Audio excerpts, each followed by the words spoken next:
this, man. Oh, this look kid, at Mr. Pacific time over there. Sorry. Can we go to Eric Show the him. referee? Throw a flag on yourself, man. No, throw a flag on you. All What right? are you talking You're about? leaving for 10 minutes, just leaving, not telling anybody where you're going. He told me. You knew exactly where I was going. I'm the Seriously? referee. Where You else gotta are we tell going? me. From You are the worst referee in the history of non-television. If we How's that leave, sound? where the heck else are we going to go? Yeah, what am I? I'm going to go home. Do you guys want anything to eat? Or I'm going to go to McDonald's. Is that what you think we're doing? Yeah. He's getting lattes. Yeah, that's what I'm gonna do. He's getting lattes during the 7 I o'clock thought you were going hour. to talk to Spastic Dave about some new development or something. Oh, yeah, new development. Spastic Dave is non-existent. He's abandoned the show. I know. He suddenly has new We saw him priorities. week 1, week 2. What happened to him? He thinks, I don't know. We're not That'd gonna go be good. there. Thanks anyways. Look up, eh?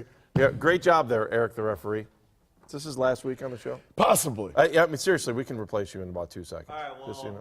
if you have any, on Twitter, if you have any job openings, let me know. You can keep that shirt and sell some shoes. I know a couple- Anybody that would like to replace Eric the referee, you're more than welcome to at 216-431-3820 or Dogs on the Run on Skype. Again, hey, don't forget, you can take us in the car with you as well. Yes. You want to go to the mobile app and then just Bluetooth into your phone or plug in. Just don't watch the show while you're doing it. That's the big thing. Preferably not, unless you have a driver. Don't watch and drive. One of those cars and drive by yourself. Yeah, what? You know, I'm seeing those cars. Doesn't that take away from driving? When the car like, I'm does okay with everything. that. Not if you for got dogs in the run. How many sleepers do you think we're going to get while doing that? That's bad. That is bad. When the know. car can drive for you, basically. You're too close to the inside of the. It's nuts. I'm kind of surprised we haven't had it earlier. All right, I'm not let's go to Craig. There are no rules. when Stop there trying are- to yeah. implement rules on this show. And when I listen to Andy later on, I know I'm going to hear about a whole different company, and their cars don't do that yet. But it's a great commercial. His dad got a car there, his whole family. It's amazing. Really, anyone else? Cousins, friends? Have you heard any of those?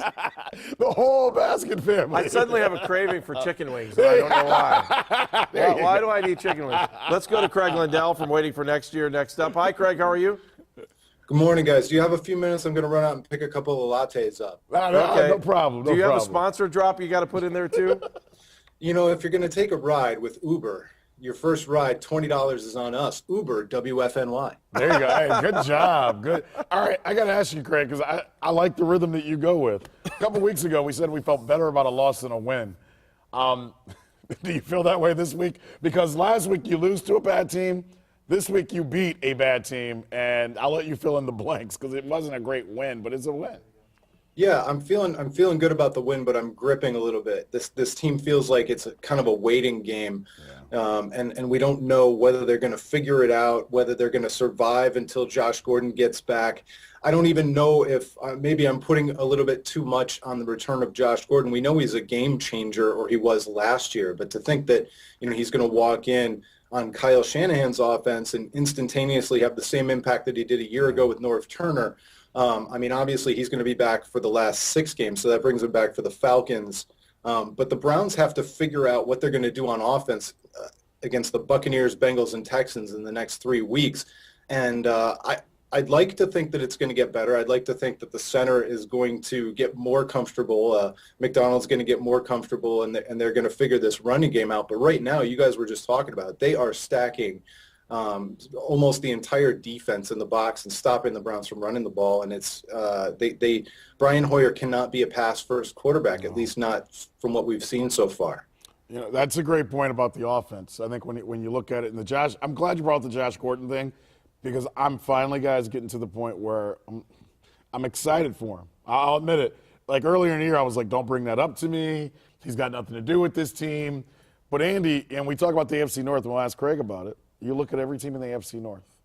Baltimore has dealt with injuries in their offensive line, and we'll talk to Garrett about that later on. Pittsburgh's waiting for all their defensive players to come back. Cincinnati's had to play the last 2 weeks without A.J. Green. Well, the Browns can sit here and say, we haven't played with our best offensive weapon all season long. Yeah, but no one's talked about that yet. No one's they bringing that haven't. up at all. And when I heard Craig, but Craig makes a great point. On one hand, I'm excited because I go, well, that's got to help the running game because it gets the safety from just peeking back in the backfield. But does Kyle Shanahan's offense play to the skill set of Josh Gordon? I don't know. It's a great question. It's a weapon you haven't had. It's a weapon, And Craig, you touch on this. I mean, Brian Hoyer, people may not be excited about what he's doing. He is winning, and it's not like anybody on this offense is jumping off the page right now. Exactly. No, and I was going to bring that up too, Andy, especially knowing the show that you do.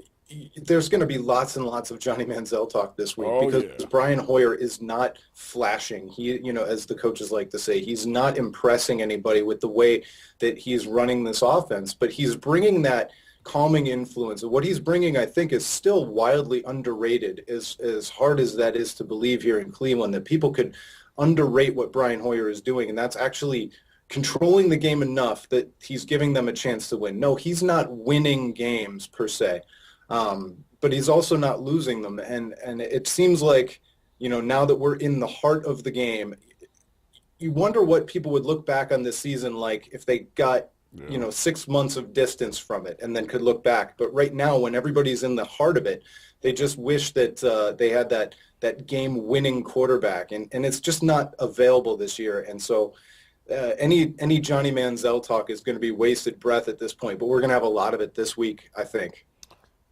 It's going to be a lot Well, of it. you know what's funny? Normally in the past, I've always been the kind of guy that says, like we saw, we were watching the Green Bay game yesterday. Flynn got in at the end of the game, right? yeah. So normally I'm the kind of guy that if a team is struggling and you're losing, and you see that a quarterback's having an off day, I liken it to baseball on some days. Some days your starter just doesn't have it. If it's just not working, and I'm the kind of guy that would say, I'm okay, put Manziel out there. But not Manziel, the number 2 guy is more the way I Right. think about it. Every once in a while you need a jump start. And I think they did that to Brian Hoyer earlier in the season. They gave him a little bit of a jump start. In this scenario, though, you can't do it. Once you go to Manziel, it's over.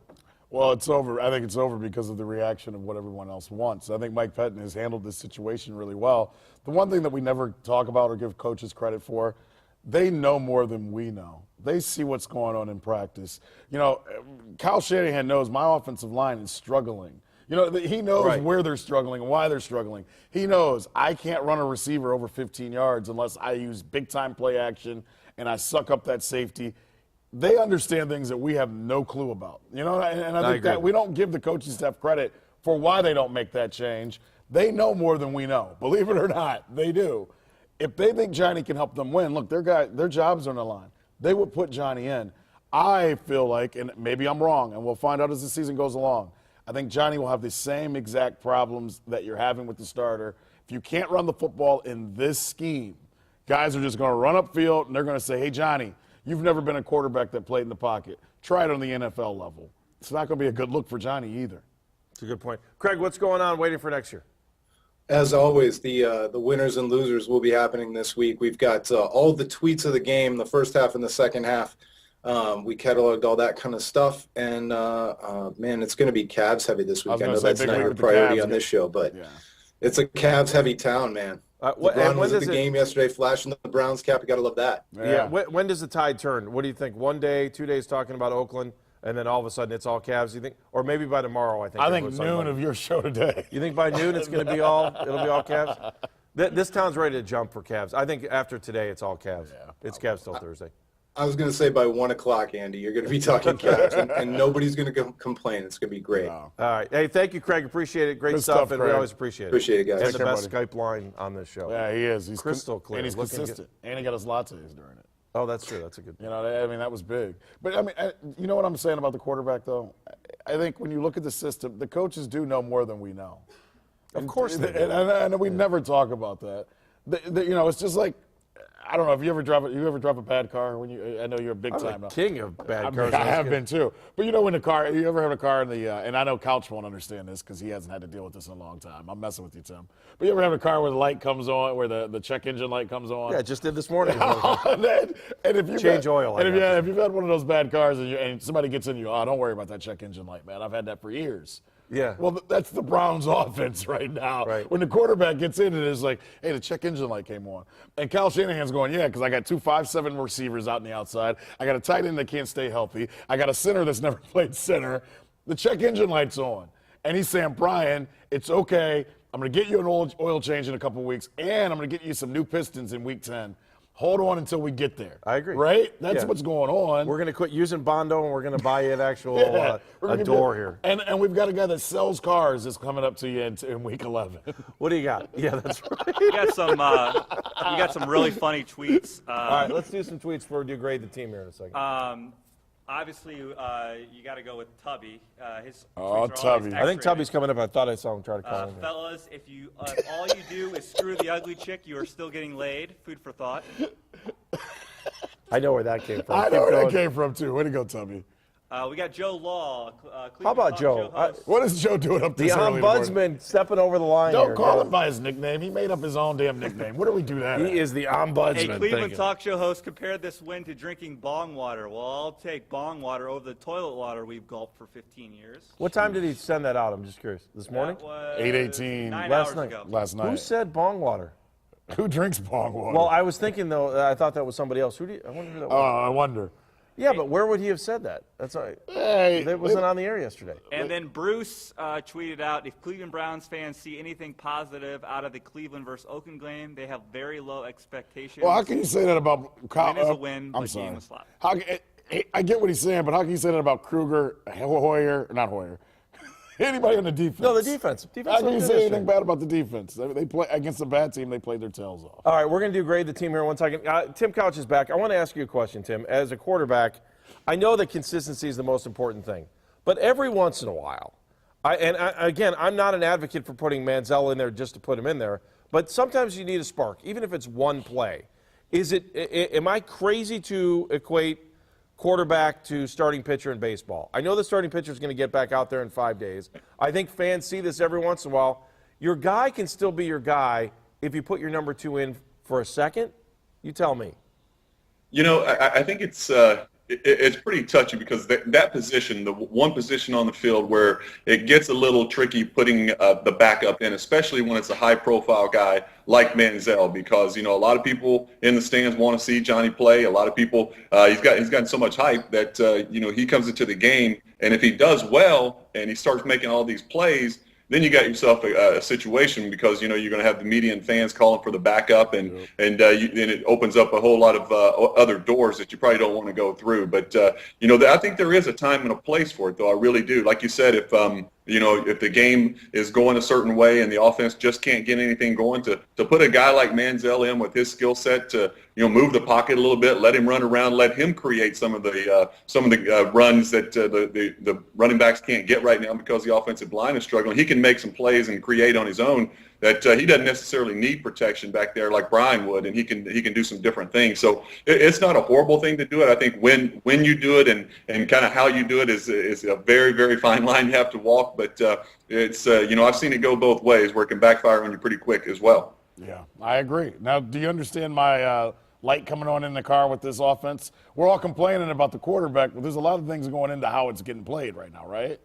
Oh yeah, it's a total team effort, and it starts up front. And any quarterback in this league, most quarterbacks in this league, need the whole support of everything: the offensive line, the run game, to go out and be successful. And Brian is certainly one of those guys that he needs that support to have all that, to have the success that we all want to see him have. And when the running game is not working, the offensive line is struggling a little bit. I think we've seen Brian's accuracy drop and decision-making drop a little bit because he doesn't feel comfortable as he did early in the season when he had a lot of time to throw the football, and he was just able to stand back there, go through his progressions and reads and deliver strikes all day long. And now we're seeing him a little bit shaking the pocket at times. His footwork is out of sync a little bit, and I think that's a result of not trusting what's going on around you and kind of feeling that pressure a little bit. And it's normal, man. It happens for quarterbacks. When you feel a little bit, the game speeds up a little bit too. You don't feel like you can get through your reads because of you don't feel like you're going to have the time necessary to do it. It can force you into some bad throws and some bad decisions. And I think that's kind of what's going on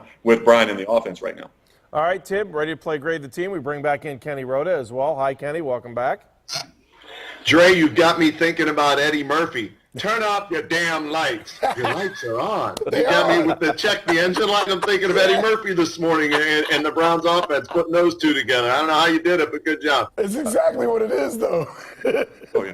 Are you now lighting LeBron behind you so we can see those freaky eyes?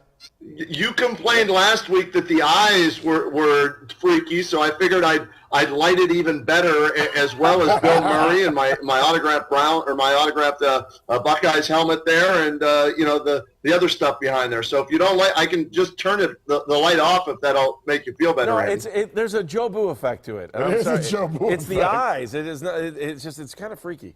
But it's okay. It's a It's good not a one. bad It's free a kick. big week for LeBron and the crew. Yeah, that's true. All right.